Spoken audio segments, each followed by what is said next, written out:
Good morning. My name is Nathan Morris, and it's February 17th, 2022, and I'm here for the Ottawa Dads Walking Club just to share a few thoughts on parenting, health, fitness, and personal growth. So, one of the things that I want to talk about today is how much role, if any, should the past play in our present? Certainly, you get a lot of sense that as our culture discourages you from spending too much time in the past. People will say, "Oh, he's got to stop living in the past. He's got to let go. He don't rest on your laurels." So we get a sense that it's not good to spend too much time dwelling in the past. Even that word "dwelling in the past" that's not a term of that's not a praising tone there. So what role, if any, should the past have in our current life? Before I go into this, I should note that there's both happy memories of the past, the rose-colored glasses, remembering how wonderful things were in high school or in college, when all the world was seeming open to you and all options were open, and maybe you had lots of friends and things were going really well. And there's also negative past thoughts, like dwelling on how you didn't have friends in college or nobody seemed to like you in your 30s. And so what role, if any, should this past have on our current life? And what the metaphor I'm going to use is is keepsakes in a display case. In your living room. So I think if you make your past memories, if you give them too much of a big place in your current life, so for example, if you put all those memories in a big display case with a light on them and put them right in the middle of your living room, I think that might make the past play too big a role.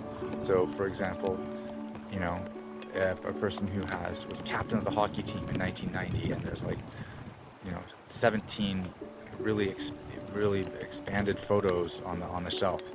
To me, that might make you too much focused on the past, and it might be hard to move on.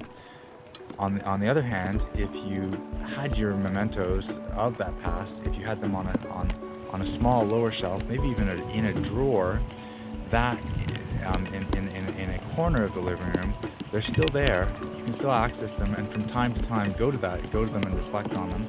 Reflect on good memories. Reflect when you maybe gave a speech or accepted an award in high school or in college, and reflect on what qualities that you had at that time to do so well.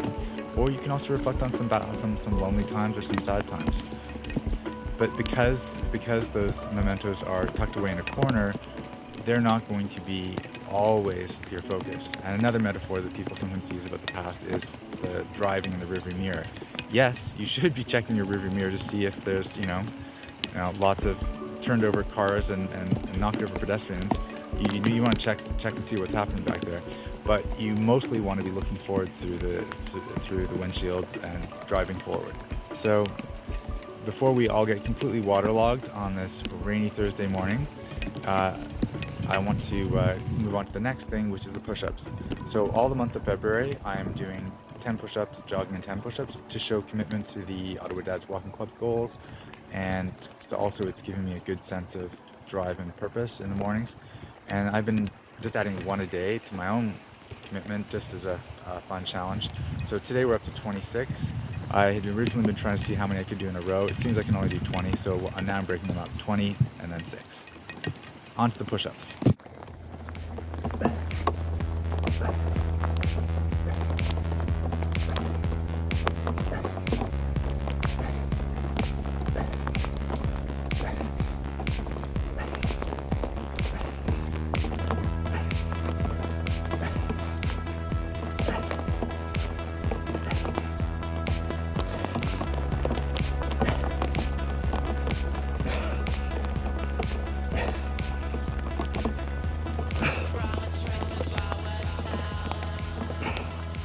I think that memories can play a really important part in fueling your future growth.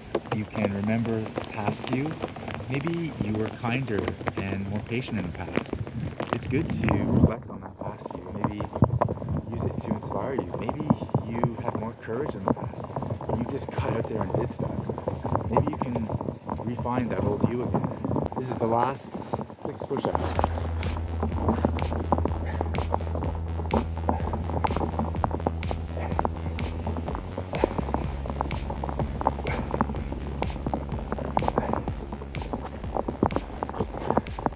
Thank you. This has been Nathan Morris for Ottawa Dad's Walking Club. Have a great day.